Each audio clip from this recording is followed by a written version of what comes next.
안녕하세요. 저는 딸이 사랑하는 예비사위를 고발하고 파혼시킨 사람입니다. 제가 나이 52살까지 살아오면서 사기를 한번 당해본 적 없어요.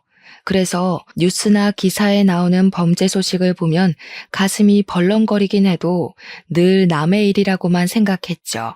제가 한참 청춘일 때도 무서운 사람들은 나쁜 마음을 먹고도 뻔뻔하게 잘못을 모르고 그랬는데 요즘 사람들도 예전 못지않게 시겁할 만한 짓 많이 하더라고요. 저는 나쁜 짓 하려고 해도 심장이 떨려서 차마 못 그러겠던데 도대체 어떤 심리를 갖고 있으면 그리 대담할 수 있는지 모르겠어요. 사람 아무나 사귀면 안 된다는 거 이번 기회에 확실히 느꼈습니다. 이게 글로 쓰는 거랑 직접 경험하는 것이 확연히 다를 거 알지만 그래도 이론상으로나마 다들 이런 젊은이 조심하라고 공표하고 싶어서 사연을 쓰게 되었어요. 내 주변에서도 일어날 수 있는 일이니 세상 물정에 관대하신 분들 제 이야기 꼭 한번 들어보시기 바랍니다. 저에겐 아주 똑 부러지는 딸이 하나 있습니다. 그리고 작고 사랑스러운 아들까지도 제 품에 있죠. 딸이랑 그 밑에 아들은 나이 차이가 좀 있어서 딸이 직장을 다닐 때 아들은 겨우 중학생이었어요. 나이 차이가 별로 안 났다면 자주 싸웠겠지만 나이 차가 크게 벌어져 있으니 딱히 부딪힐 만한 일이 없더라고요. 오히려 아들에게 또 다른 엄마 노릇을 해줘서 제가 육아하는 데에 많은 도움을 받았었습니다. 저희 집 장녀는 저희 부부에게 자랑거리예요. 우리 딸이 얼마나 효녀냐면 자기 남동생의 용돈을 혼자 책임질 정도로 부모가 자식 때문에 고생하는 걸 싫어했고요. 그래서 하루빨리 육아지옥에서 벗어나도록 신경을 많이 써준 착한 딸입니다. 저희 부부는 딸을 키우면서 장남 10명이 부럽지 않았어요. 행동대장 우리 딸은 언제나 씩씩했고 야무져서 그런 장녀를 두고 저희가 참 많이 의지했었습니다. 조금만 모르는 걸 물어봐도 딸이 다 해결해주고 필요한 게 생기면 딸이 알아서 주문해주고 하니까 본의 아니게 딸을 저희 부부의 선생님으로 보이더라고요. 이렇듯 딸의 성격은 두말할 것 없이 착하고 싹싹했는데 뿐만 아니라 얼굴도 예쁘고 날씬해서 항상 남편이랑 제가 장녀를 두고 남주기 아깝다고 말을 많이 했어요. 결혼시키기 싫었다는 뜻이죠. 물론 그건 저희 바람이었고 저희는 딸의 행복을 위해 딸의 길을 전적으로 응원해줄 준비가 되어 있는 사람들이었어요. 그런데 살다 보면 아무리 사랑스러운 내 자식이라도 내 마음 같지 않게 안타까운 짓을 할 때가 있잖아요. 부모로서 자식을 항상 응원하고 싶고 자식의 뜻을 존중하고 싶지만 아무래도 자식이 엉뚱한 길을 가려 할 때면 말리고 싶은 것도 부모의 마음이 아니겠습니까? 그렇듯 한없이 대견스럽고 만점짜리 우리 딸에게도 유일하게 부족한 것이 있었는데요. 딸의 유일한 단점이 바로 남자 보는 눈이 없었다는 것이에요. 이게 별거 아닌 것 같아 보이지만 제 개인적인 생각으로는 남자 하나 때문에 딸의 인생이 망할 수도 있고 우리 가족 전체가 무너질 수도 있는 중대함이라고 봐요. 충분히 연결되는 영역이라고 생각되지 않습니까? 딸이 남자 보는 눈 없다는 건 그동안 저희가 딸의 연애를 간섭했다는 뜻은 아닙니다. 당연히 딸이 남자가 생겼다고 저희한테 말해줘서 알게 되었고 그게 이 사연을 쓰게 된 이유예요. 제 딸은 원래 부모님을 너무 좋아해서 자취를 하지 않던 아이입니다. 그런 딸이 직장을 가고 남자친구가 생기면서 한두 번씩 외박을 하기 시작했어요. 딴짓을 잘 안 하던 딸이 갑자기 그렇게 변하자 걱정이 돼서 전화를 하면 전화를 안 받는 경우도 덜어 있었습니다. 저희 가정에선 늘 바람직했던 딸이기에 불안했지만 그래도 딸이 하는 모든 일을 신뢰하여 크게 간섭하지 않았어요. 그저 요즘 뭐 하느라 집에 잘 안 들어오냐고 물어보면 남자친구가 생겼다는 말만 했습니다. 한창 청춘인데 남자친구 정도 생길 수 있잖아요. 딸이 연애를 해도 저희한테는 딱히 말을 안 해줬는데 그날은 말을 해주길래 그것만으로도 고맙게만 생각했었어요. 그런데 한날 딸이 결혼하고 싶은 남자가 생겼다고 하더라고요. 그 순간 딸이 지난번 남자친구가 있다고 했던 말이 떠올라서 그 남자냐고 물어봤더니 그렇다네요. 딸 얼굴이 가족과 있을 때 행복한 모습과는 또 다른 얼굴이었습니다. 표정만으로도 남자친구를 얼마나 좋아하고 있는지가 느껴졌어요. 저도 아쉽기는 했지만 유독 남편이 많이 속상해 하더라고요. 원래 딸에게 남자친구가 생기면 아빠들이 속 많이 썩지 않습니까? 그런 아빠 마음도 모르고 딸은 그저 우리에게 결혼할 남자를 소개하고 싶어 들떠 있었는데요. 언제 시간 돼? 남자친구는 지금 한창 장사 비수기라서 아무 때나 시간 가능하대. 나랑 동갑인데 훨씬 오빠 같고 듬직하다? 결혼하면 아마 직장 옮기고 남자친구랑 장사하지 않을까 싶어. 그래, 우리 딸이 선택한 남자니까 분명 좋은 사람이겠지. 엄마 아빠도 시간 언제든지 괜찮으니까 둘이서 날짜 한번 맞춰봐. 남자친구 되는 분은 뭘 좋아한다니? 이왕 식사 준비하는 거 좋아하는 걸로 해주고 싶네. 뭘 그렇게까지 대접해? 원래 그 나이에는 뭐든 다 좋아하고 잘 먹어야 될 나이야. 알레르기 있는 게 아닌 이상 편식하는 남자는 별로다. 내가 저 한우 주문해 놓을 테니까 당신은 밑반찬 몇 개만 준비해요.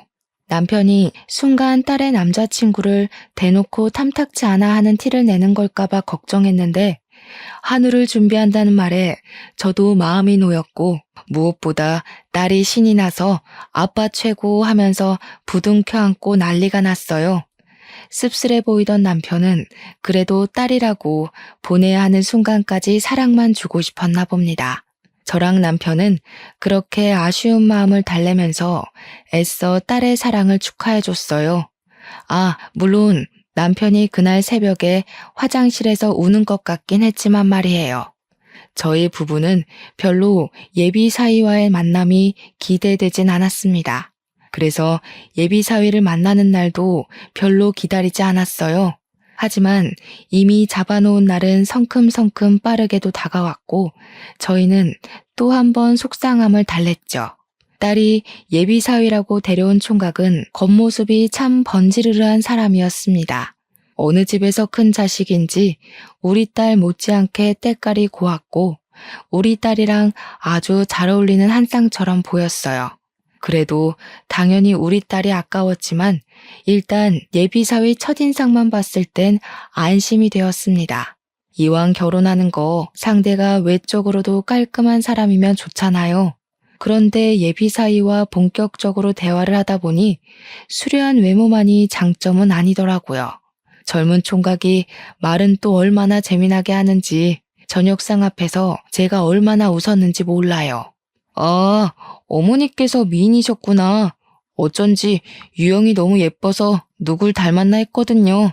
어머니랑 정말 판박인데요. 어머니는 나이 안 먹으세요? 어쩜 피부도 30대 같으실까? 입에 바른 아부라는 걸 알지만 그래도 기분 좋은 립 서비스를 얼마나 잘하는지 같이 식사하는 내내 그 분위기에서 웃음이 떠나질 않았어요.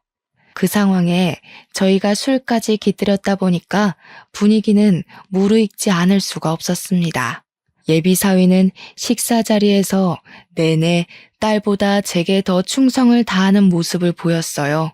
장인 장모한테 점수를 따고 싶어하는 예비사위의 노력이 보이는데 얼마나 하는 짓이 예뻤는지 모릅니다. 예비사위의 그런 애교가 귀여워서 한눈 팔고 있느라 제가 차마 신경 못 썼던 사람이 있었는데요. 제 옆에 있던 남편을 뒤늦게 돌아봤는데 남편 표정이 좀 안 좋더라고요. 차마 몰랐습니다. 그 뒤부터는 제가 남편을 신경 쓰느라 그 자리를 잘 즐기지 못했어요. 남편 식사 챙겨주고 말 한마디 덧붙여주고 하느라 분위기는 점점 식어갔습니다. 시간도 늦었고 그만 일어나는 게 좋을 것 같아서 자리를 정리했는데요. 그때 예비사위가 취해서 더 거침없는 건지 모르겠지만 남편과 저를 한 번씩 안아주고 돌아서더라고요. 그러면서 마지막으로 하는 말이 꼭 우리 딸이랑 결혼하고 싶다고 장인 장모 같은 분을 부모로 모시면서 이 집 식구가 되고 싶다고 했습니다. 저는 그 마음이 좀 귀여워 보였는데 남편은 아닌 것 같더라고요. 예비사위랑 배웅하러 딸이 같이 나가자마자 남편이 뒤도 안 돌아보고 방에 가버리는 거 있죠. 저는 얼른 남편 뒤를 따라가 남편한테 슬쩍 예비사위가 마음에 안 드냐고 물어봤습니다. 그러자 침대에 앉아서 한숨만 쉬고 있던 남편이 좀 뜻밖의 얘기를 해주더라고요. 그 녀석 대체 뭐야? 어른 앞에서 너무 경우 없는 거 아니야? 당신은 못 느꼈어?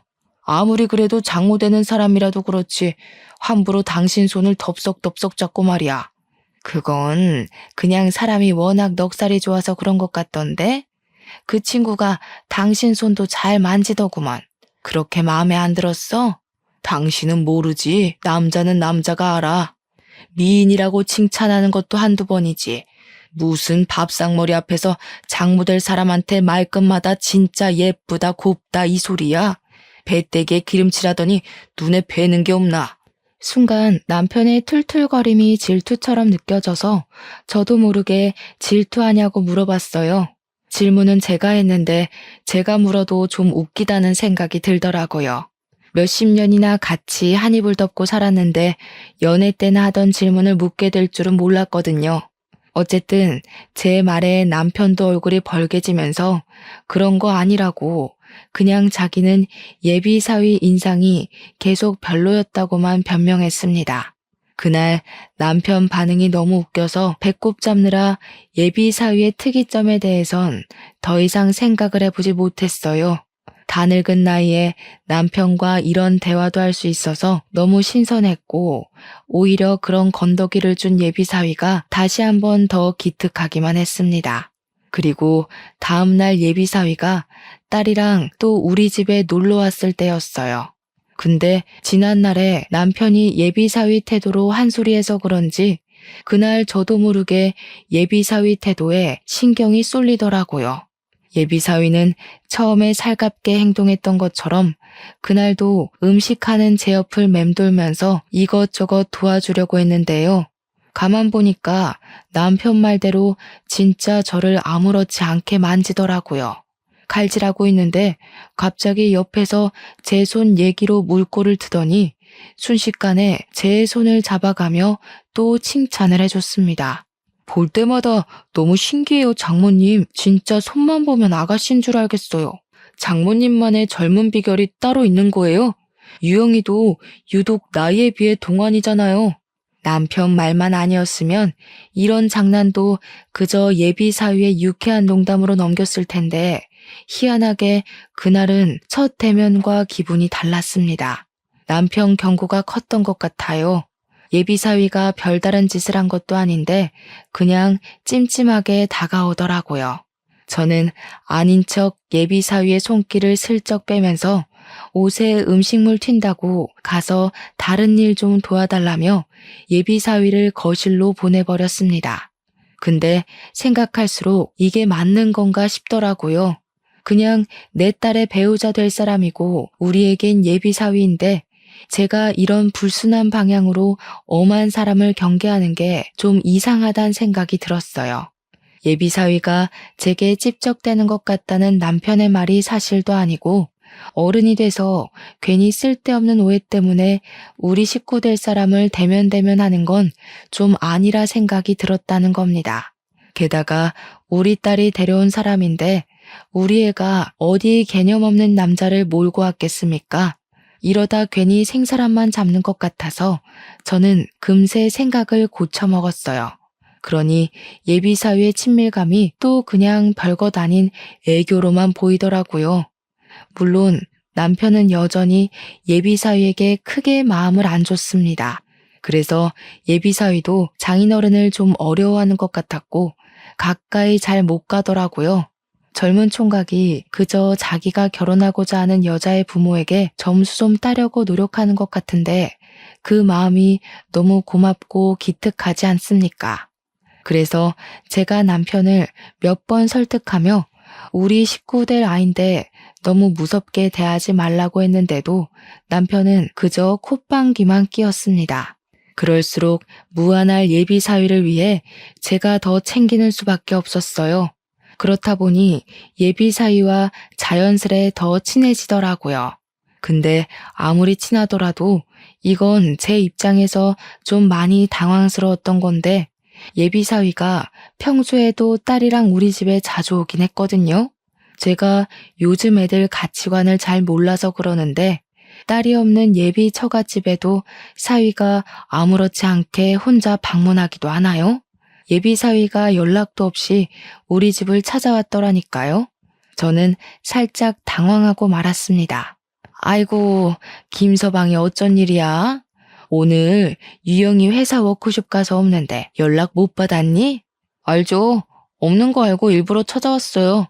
장모님 심심하실까 봐요. 사실 저도 오늘 장사 쉬는 날이라 놀 사람 없기도 하고 마침 장모님 생각 나더라고요.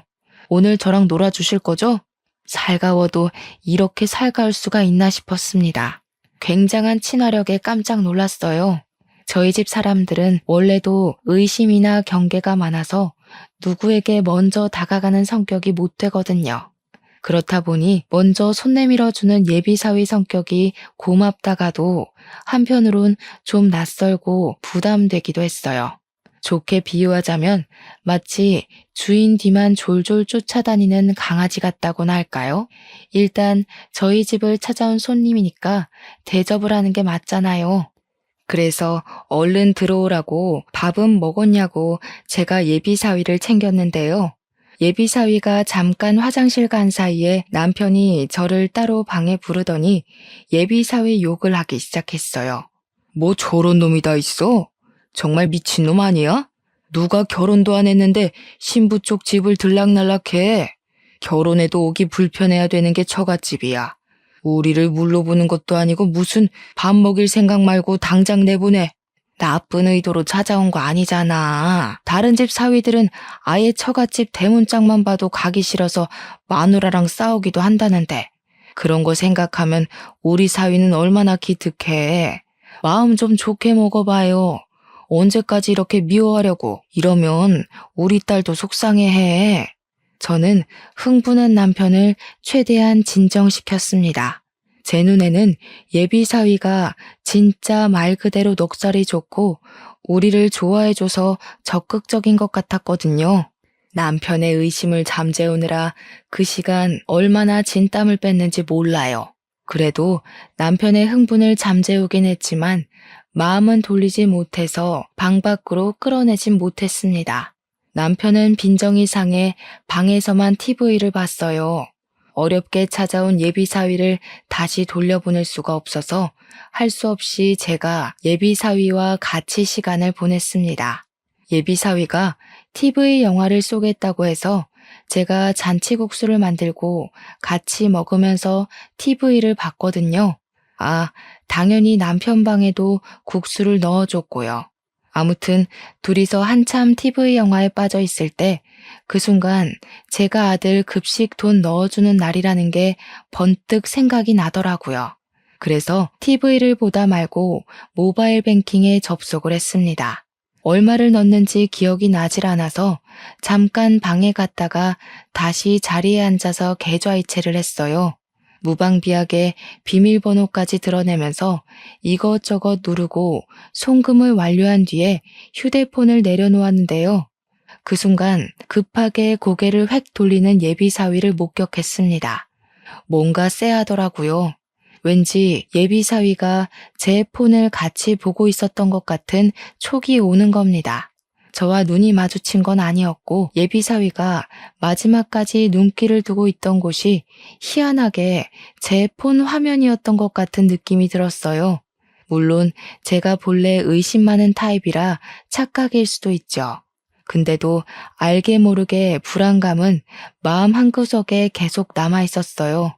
설마 내가 계좌이체하는 내내 보고 있었나? 고작 이 증거 없는 의심이 왜 그렇게 불길하게 다가오는 건지 그 뒤로 영화에 집중할 수 없었고 예비 사위의 살가운 대화 시도에도 표정 관리가 잘 안 되었습니다. 저는 원래 평소에 사람을 잘 믿지 않는데 유일하게 믿는 사람이 딸입니다. 제 남편도 완전히 믿지 않고 오로지 딸에게만 강력한 신임을 갖고 있을 만큼 쉽게 제 자신을 다 보여주지 못해요.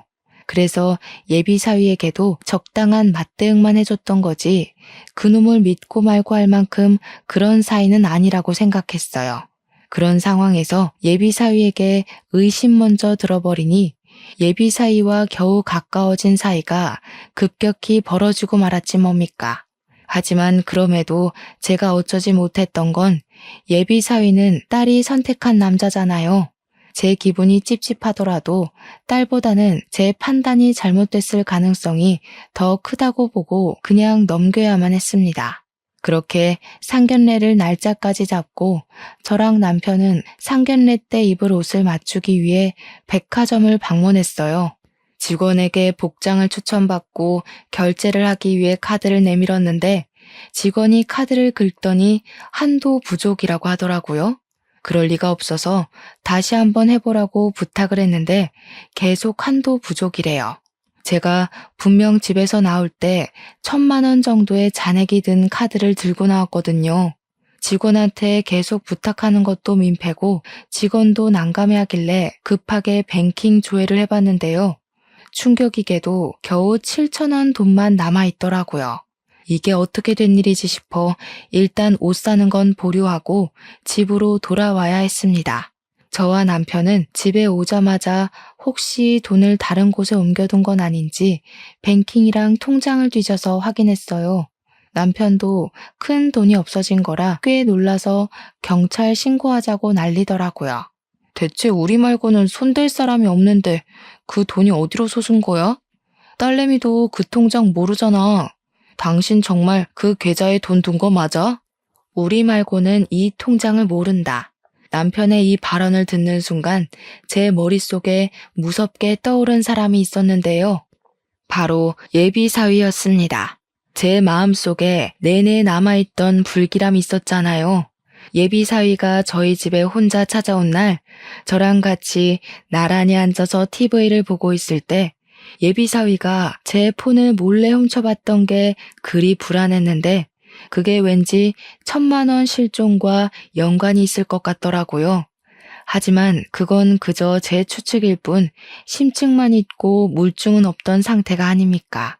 다짜고짜 예비 사위를 붙잡아다가 몰아붙이는 건 자칫 딸과의 사이마저 틀어질 수 있는 위험이라고 생각을 했어요. 그래서 저는 차라리 딸에게 직접 물어보자고 마음먹었습니다. 현명한 딸이라면 제가 이런 고민을 얘기했을 때 분명 똑소리 나는 해결책을 줄 거라고 생각했어요. 근데 제가 딸을 너무 믿었던 거죠. 그날 생전 처음으로 딸의 낯선 이면만 마주하게 되었는데 딸이 뭐에 신 것처럼 얼마나 무서웠는지 모릅니다. 고작 그런 걸로 예비 사위를 의심해? 걔가 엄마 폰 받는지 안 받는지 확실한 증거가 있는 것도 아니잖아.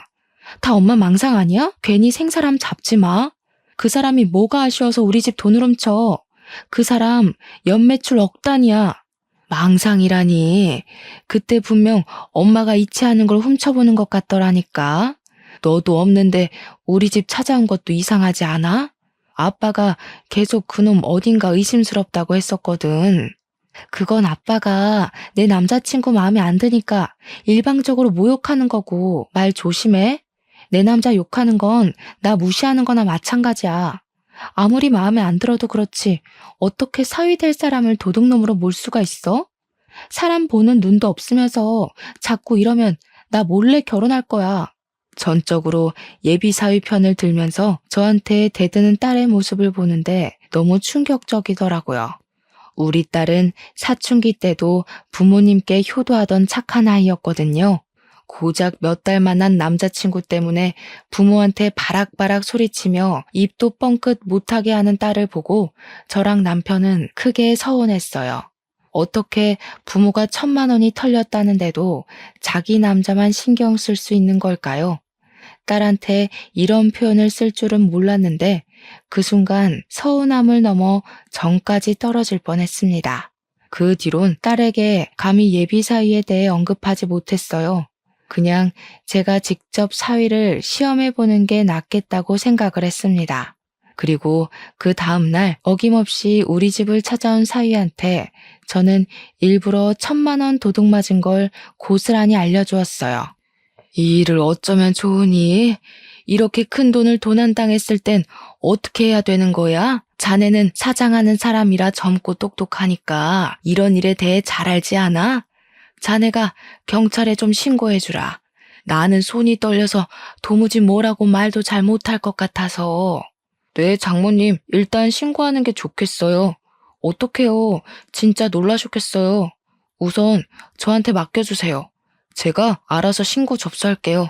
저는 예비사위한테 신고를 부탁하면서 일부러 표정을 살피려고 했습니다.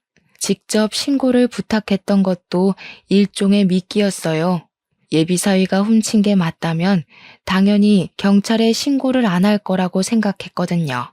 그리고 그 다음날 제가 따로 경찰서에 전화해서 어제자로 신고 들어온 게 있냐고 물어봤습니다.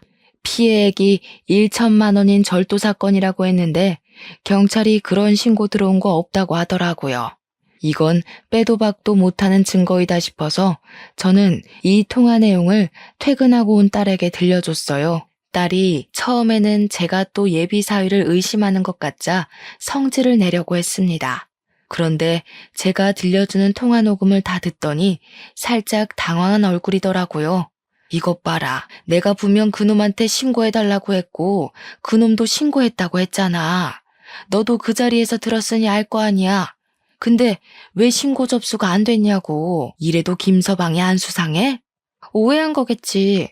경찰들이 신고를 한두 건 받는 것도 아닌데 경찰 실수로 누락됐을 수도 있는 거잖아. 그냥 내가 다시 신고할게. 만약 남자친구 짓 아니면 엄마 아빠 가만 안 둬? 나 집 나갈 거야? 딸의 발언은 여전히 예비 사위를 믿고 있었고 서운했지만 그래도 딸이 처음보다는 흔들리는 태도를 보여줘서 그것만으로도 일단 안심을 했습니다. 하지만 이러고 딸이 예비 사위한테 냅다 얘기해버릴지 어떻게 합니까? 제가 유일하게 딸만은 뭘 하든 다 믿어줬는데 이젠 딸까지도 못 믿는 지경이 돼버렸네요.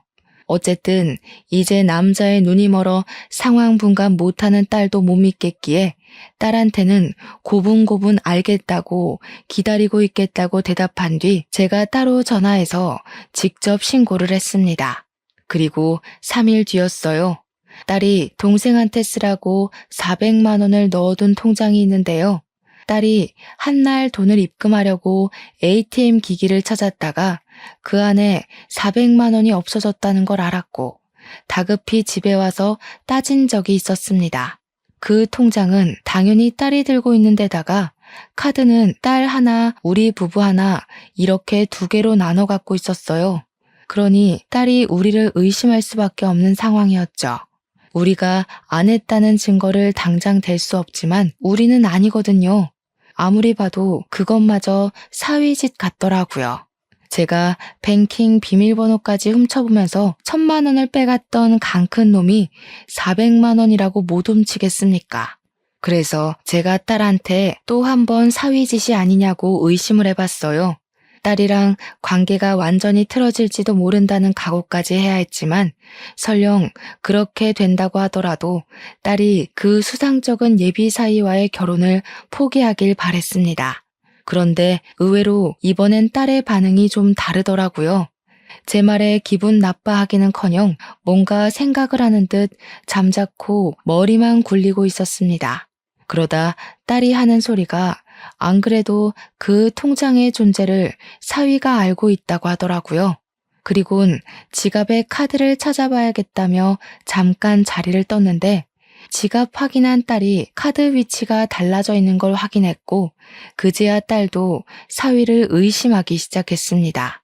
딸은 확실히 하기 위해서 하루 뒤 예비 사위 차의 블랙박스에 있던 칩을 몰래 들고 와 확인까지 했어요. 저희 식구가 같이 블랙박스를 확인했는데 사위가 뜬금없이 잘 가지도 않는 편의점을 들린 정황이 발견되었습니다. 저랑 남편은 그걸 보고도 아무런 포착을 하지 못했으나 사위를 잘 아는 딸의 입장은 달랐어요. 딸이 놀라면서 말을 하길 사위는 평소 담배도 피우지 않아서 편의점 같은 데를 잘 안 간다고 하더라고요. 딸의 말을 들으니 확실히 예비 사위의 동선이 이상하긴 했습니다. 딸은 단순히 예비 사위의 편의점 방문만으로 의심을 끝내지 않고 돈이 빠져나간 일자와 편의점 간 일자를 비교를 하여 비슷한 시간에 일이 일어났다는 것까지 알아냈어요. 이것이 진짜 반박 못할 증거였습니다. 큰 돈을 잃어버린 거라 못 찾으면 어쩌나 했는데 범인을 우리가 알고 있으니 신고만 하면 될 일이었어요. 저랑 남편은 크게 안심하면서 딸한테 고생했다고 알아봐줘서 고맙단 말을 잊지 않았습니다. 그러니 딸이 묵묵하게 고개만 숙이고 있고 저희 말에 답을 못하더라고요. 혹시 예비 사위의 실체에 충격이 심한 건가 걱정이 되어서 딸 앞으로 몸을 낮췄더니 딸 눈시울이 울긋불긋한 게 보였습니다. 왜 그래, 딸? 엄마 아빠가 너무 다그쳐서 그래? 엄마 아빠도 웬만하면 딸이 사랑하는 남자 보듬으려고 했어.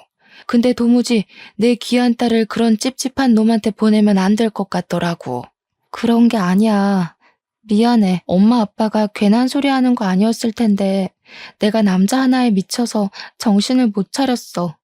못 믿어줘서 미안해.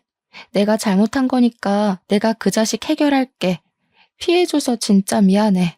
딸은 충격이 컸는지 눈물까지 보였습니다. 그 속상한 마음을 알 것 같아서 저랑 남편이 딸을 많이 위로해줬어요. 저희도 딸에게 실망하긴 했지만 그래도 우리 자식이잖아요. 이렇게 사죄하며 우는 건 저희가 원했던 게 아니었습니다. 딸은 드디어 예비 사위와 갈라서야겠다는 마음을 단단히 먹었는데요. 자기는 예비 사위를 끝까지 믿어주었는데 그만큼 뒤통수도 크게 맞은 느낌인가 보더라고요. 많이 화가 나서는 그냥 이대로 경찰에 신고하고 싶진 않아 했습니다. 딸이 무슨 큰 사고라도 칠까봐 남편은 웬만하면 설득해서 법의 심판을 받게 하자고 했는데 저는 딸의 입장을 존중해주고 싶었어요. 그래서 딸에게 뭘 하든 네가 다치지 않는 선에서 코를 납작하게 눌러주라며 응원했습니다. 그 뒤로 딸이 예비 사위를 데리고 집에 올 때마다 돈 얘기를 자꾸 했어요.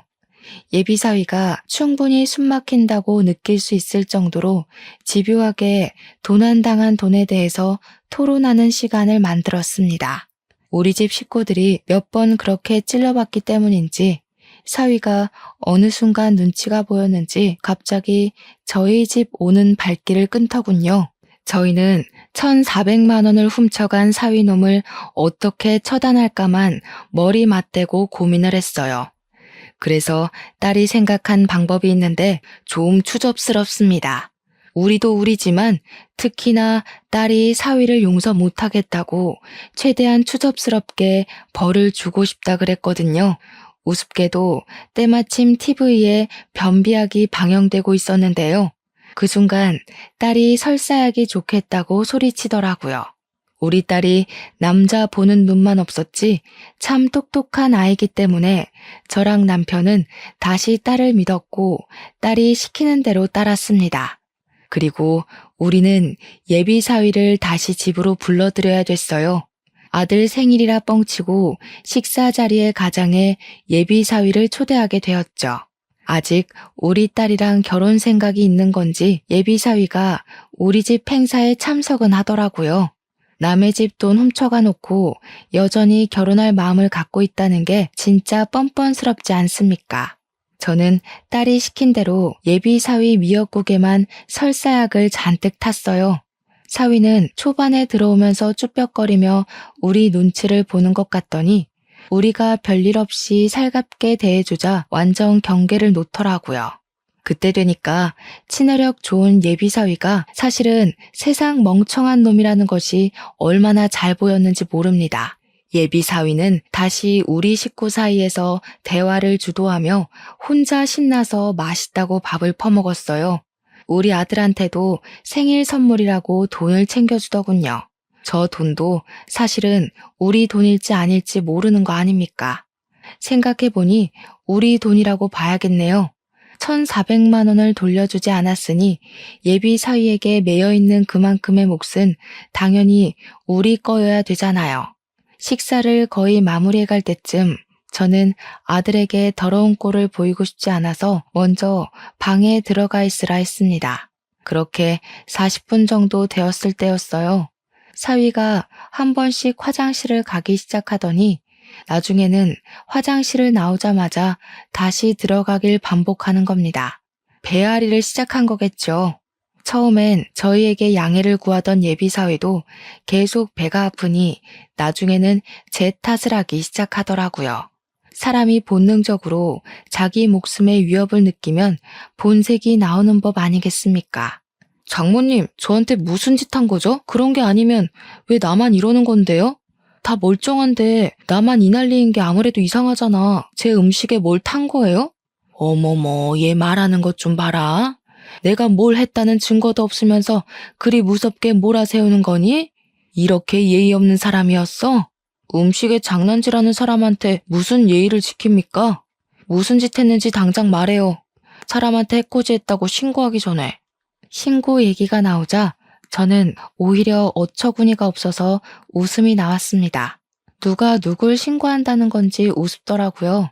그리고 그때 우리 남편이 예비 사위 말하는 뽐새에 열이 받아서 냅다 사위 뒤통수를 후려쳤어요. 감히 장모가 사랑으로 준 밥을 의심해 남의 집에서 똥이나 쳤싸면서 말이 많네. 먹고 싸게 놀게 해줬더니 우리가 네 밥으로 보여? 어디 건방지게 시도 때도 없이 기어올라? 예비 사위는 무슨 말을 하려고 하면 다시 화장실로 뛰어 들어가야 했습니다. 그날 저희에게 더 따지고 싶어 하는 것 같았는데 상태가 영 말이 안 해였던지라 결국 기력 다 빠진 상태로 집을 기어나갔어요. 그날은 그렇게 돌아간 듯 했지만 아무래도 많이 화가 났던 건지 예비 사위가 다음날 다시 우리 집을 찾아왔는데요. 아무래도 고의 같거든요. 솔직하게 말해보세요. 장모님 짓 맞죠? 대체 왜요? 제가 뭘 했다고 개념 없게 그런 장난질을 해요. 그래, 나다. 개념 없는 거 잘 느껴졌니? 네가 먼저 개념 없게 남의 돈 훔쳐갔길래 나도 한번 해봤다. 개념 없는 놈한테는 개념 없게 맞장구 쳐줘야 된다더라, 우리 딸이. 뭔 개소리야. 내가 뭘 훔쳐요? 증거 있어요? 장인 장모한테 점수 좀 따려고 했던 사람을 이런 식으로 매도해도 되는 거예요? 증거 있든 말든 중요하니? 이미 네가 어제 나를 파렴치한 가해자 취급하지 않았어? 그런 장모가 앞으로 뭘 더 할 줄 알고 겁도 없이 장가를 오겠대? 네가 1,400만 원 훔쳐간 거 맞잖아. 그렇게 원하는 증거도 다 갖고 있는데 계속 발뺌하지 마라. 네 처지만 더 불쌍해질 뿐이야. 알아보니까 억대 자산가도 아니더구먼.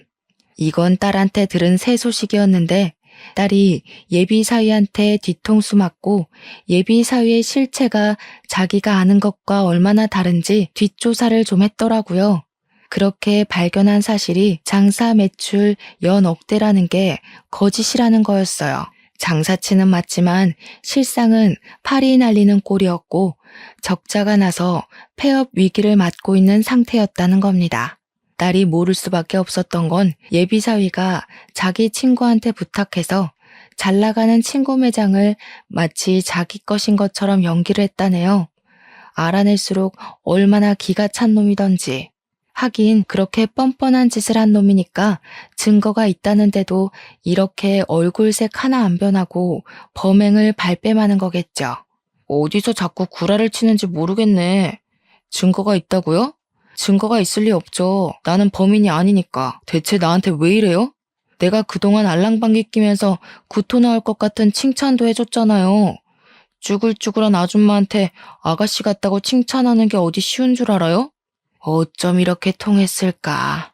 우리도 너 겉만 번지르르 하고 주둥아리 너무 싸게 놀려서 우리 딸 짝으로 턱없이 부족하다고 생각했거든. 그냥 꼬리 잘 흔드는 똥개 같더라고. 근데 그걸 자기가 사위 노릇 잘한다고 착각하는 게 얼마나 웃기던지.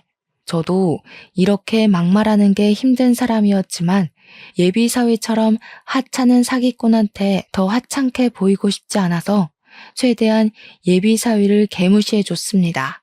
그리곤 어쨌든 네가 1,400만 원 가져가는 바람에 돈 없어져서 결혼 못하게 됐다며 파혼을 선언했고, 앞으로 우리 집도 대문도 돌아보지 말라고 부정 탄다고 쐐기를 박아줬어요.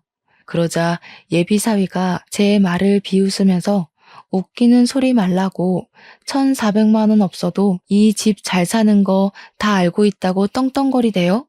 유영이랑 재산 다 깠거든요. 엄청 애지중지하는 딸이라면서요. 그럼 장인어른 장모님 둘이서 이 집 팔아서라도 결혼식 해줘야죠. 솔직히 두 분은 살 만큼 살았잖아요. 남은 생인 딸이 더 잘 살도록 어떻게든 퍼부어주려고 해야지. 그딴 배짱도 없는 부모면서 딸 아낀다고 말할 수 있어요? 예비 사위는 갈수록 더 미친 망언을 내뱉기 시작했습니다.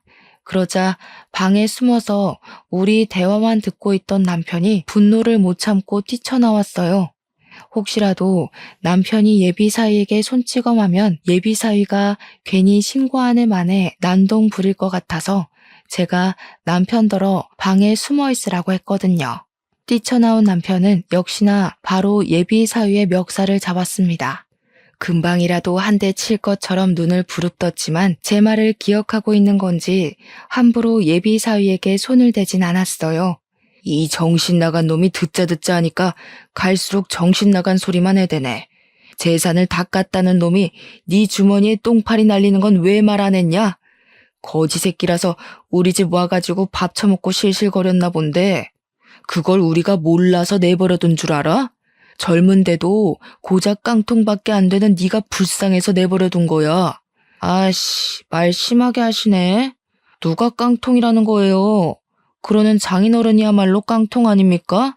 멍청하게 두 눈 뜨고 1,400만 원 뺏겼잖아요. 자기 주머니 간수도 못하면서 어디서 가짜는 꼰대질이야? 남편은 결국 참지 못하고 예비 사위를 주먹으로 내리쳤습니다. 남편이 제 말을 지키지 않았지만 저도 그 순간 예비 사위의 만행을 더 이상 못 참아주겠더라고요. 주먹 한 대 맞고 얼얼하게 서 있는 예비 사위의 발등을 콱 밟아버렸습니다. 그러자 예비 사위가 비명을 지르면서 구부러지더라고요. 쓰러진 예비 사위를 남편이 다시 붙잡고는 결정적인 발언을 했는데 예비 사위가 우리들 공격에 머리 끝까지 열받았는지 마찬가지로 결정적인 멘트를 날려주는 겁니다. 네가 지금 똑똑해서 1,400만 원 잘 훔쳐냈다는 거냐? 고작 남의 돈 훔쳐서 입에 풀칠하는 새끼면서 뭘 그렇게 있는 척 똑똑한 척이야? 비렁뱅이다 보니 눈앞에 있는 돈이 담이 났나 본데 내 딸한테 돈 보고 접근했지? 돈에 미쳐서 지 앞날에 뭐가 기다리는 줄도 모르는 멍청한 놈. 그래봤자 네 남은 인생은 깜빵이야. 뭐요? 설마 나를 경찰에 신고한 거예요? 저 자식처럼 생각해준다면서요. 어른이 돼가지고 왜 거짓말을 해요?